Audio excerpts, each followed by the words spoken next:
What's going on? This is King Cam Ujumbe's podcast. Ujumbe means message, and the message is the Black church and our historically Black colleges or universities. Somebody on TikTok one time mentioned that the Black church and HBCUs did not do anything for the Black community. I understand that that individual was totally misguided and misinformed, but nonetheless, I figured that we should tell our story.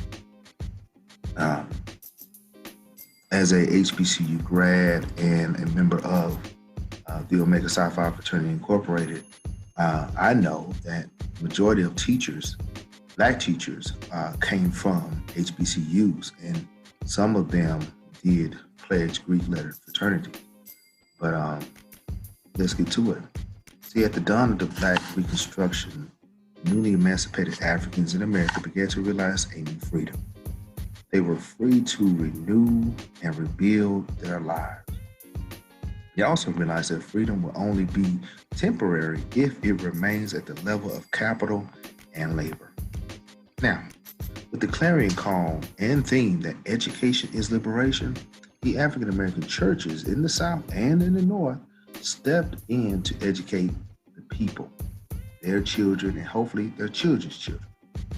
Thus, the Reconstruction not only become a physical one, but a mental reconstruction, redeveloping the minds of the people to establish communities of their own. Individuals were using things like land grants by building and developing towns such as Freemantown in Dallas, areas of Houston and Black Wall Street in Tulsa, Oklahoma, just to name a few. The educational impact of the African American church during the Reconstruction and their use of the Morrill Land Act of 1862, the Freedmen Bureau of 1866, will be focal point of this discussion.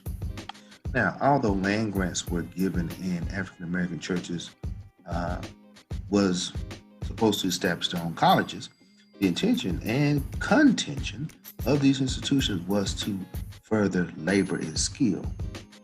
Labor and skill. Not the mind, but the hands, right? So instead of obtaining a classical liberal education similar to the white counterparts, there are clauses in these land grant acts telling the people as to how these institutions of higher learning can maintain their status. Therefore, the primary sources, as well as the writings of Booker T, will be discussed. Now, Weeby in his book, Search for Order in 1877 and 1920, described the fundamental shift in American values. The primary focus of America at this time after the Civil War was to rebuild the Union. Okay? This focus was magnified by attempting to make the Black community as a viable asset to society, as they would think it should be. This shift in values stemmed from the separation of the Protestant worldview to an industrial economic one. Conversely now, the African American community held true to Protestant values in developing their neighborhoods and schools. Now, in July of 1862, the Congress passed the Morrill Land Grant Act, providing acres of land for refugees and African Americans. According to Section 4 of this legislation, the land would be for the use of, get this, agriculture and mechanic arts or for industry. A and M. Yeah. This was designed to encourage everyone in the United States to participate in rebuilding the nation after the Civil War. Keep in mind that the Civil War was originally fought to maintain the Union, but later on, the idea was this war was fought to free the African Americans. So after the dust settled and all the rubble, they said, hey, African Americans, you need to help rebuild this too. So, moreover, a similar law, the Freedmen's Bureau Act of 1865, provided 40 acres of land for newly emancipated African American families. That only lasted so long as well. But it was provided that they proved themselves to be loyal citizens of the United States through community uplift or military service. Later in the 1890s, the Second War Act was passed in order to provide further funding for colleges and universities. The major clause of these land grants is that the land is to be utilized for farming and vocational training. The reason why such laws were essential to the mental reconstruction of African Americans was the rise of racism and Jim Crow in the postbellum America. David Potter, in his book, The Impending Crisis, stated that the institution of slavery was morally wrong. Yeah, we know. And the term slave was exchanged for apprentice in order to satisfy the new task and to continue servitude. Further, 8 years before emancipation, the idea of reopening the African slave trade became prevalent and probable in order to boost the economy and fund the Western expansion. Now, before the Civil War, basically, they was rethinking the idea of bringing back, pumping in some more Africans into America. But in the book, The Search for Order, Robert Weeb, he observed a new form of oppression was rising, Jim Crow.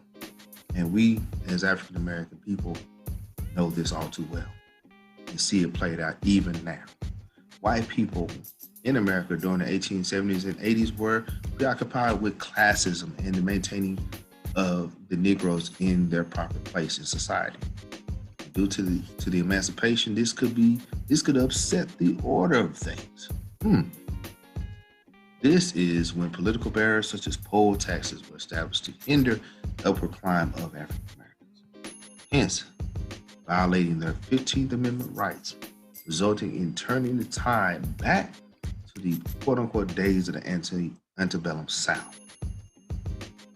In the book, The New Jim Crow, mass incarceration of in the age of colorblindness, post-Civil War era was full of corruption, abusing the 13th Amendment clause in order to make them slaves of the state once again. So the idea of accepting the children of newly emancipated African Americans were unimaginable to some and basically just flat out impossible for others. Now, the denomination of Methodism appealed to African Americans because of its outright opposition to slavery, as well as the belief in a quality education. There is an innate desire for Africans to read and understand biblical texts. William Montgomery goes on to say, in the early 19th century, the AME Church, African Methodist Episcopal Church, penetrated the South, bringing its Orthodox theology and ordained ministry to Southern blacks. The approach would be different because Methodist preaching seemed to be more structured in contrast to Pentecostal and Baptist style sermons. This would be a new experience because the AME Church membership demographics were primarily freedmen. Now, although there were white ministers serving in the church who were racist, the Methodist Church employed black ministers to preach to their people with freedom and zeal. This proved to work to the advantage of the local as well as national levels. According to Dr. James H. Cone in his book, Black Theology and Black Power, the term Black theology was coined during the Civil Rights Movement. However, the use of the term originated from the ancestors in the South. Black theology purpose is to apply the freeing power of the gospel to black people under white oppression. So Cone state, he says, Black theology is to analyze the black man's condition in the light of God's revelation in Jesus Christ, with the purpose of creating a new understanding of black dignity among black people and providing the necessary soul in that people to destroy white racism. Cone goes on to say that Jesus' work is essentially one of liberation. Dr. Lawrence N. Jones, the Dean of Howard University of Religion, in his 1979 article, Black Churches, A New Agenda, most of the early black churches began as an educational, benevolent society, and most of them were concerned about the sick and shut in, widows and orphans in the community. In this article, the first agenda of the early Black American congregation included the proclamation of the gospel, of course, benevolence, education, and by the mid-19th century, foreign missions. Now, essentially, the AME Church desired to do more because for the cause of Christ. So, in 1820, Reverend Daniel Cooker was the first African-American Methodist missionary to go to Africa. Cooker formed a church on a ship, which would operate in Sierra Leone. Therefore, they would be aggressive in the development of their institutions. In 1844, the AME Church formed the Home and Foreign Missionary Society. And in 1847, Bishop Daniel Payne served as pastor and spearheaded the early educational efforts of African Americans during the 19th century. Black church served as an oasis in a weary land. Like Baptists, the idea that emerged was due to the creativeness of the African slaves within the denomination. There was an institution inside the institution. And the people made the Word of God their own and created their faith based on their needs. Yes, the religion was received from white people and slave masters. However, our ancestors just flipped it and made it into something special, something new, something liberating. At the end of the Civil War, the Black church spearheaded the efforts to educate the people. One of the primary reasons for obtaining an education was to obtain full rights as citizens. Another objective for the Black church was for the future developments to lay the education and character of their minstrel ranks. Another goal, according to William Montgomery in his book Under Their Own Vine and Fig Tree, is to unify the community through publications developed by the people. Thus, some used the Moral Land Grant Act and Freedmen's Bureau legislation to push their efforts. On the other hand, in order to prove to the majority that the newly emancipated Blacks were not a threat to society, others decided to forego the land grant concerns in order to ensure they have their basic civil rights as U.S. citizens. Now, according to Reverend Horace Tolbert in his book, The Sons of Allen, most schools during this time were focused on religious and classical theological studies. However, in order to receive land from the federal government at that time, these newly established institutions had to be agriculture and mechanical schools and not liberal arts. They had to be A and M schools, not schools of liberal arts and sciences. So, to become marketable at the dawn of the American Industrial Revolution, J. Stowell observed Black schools added industrial courses to their curriculum.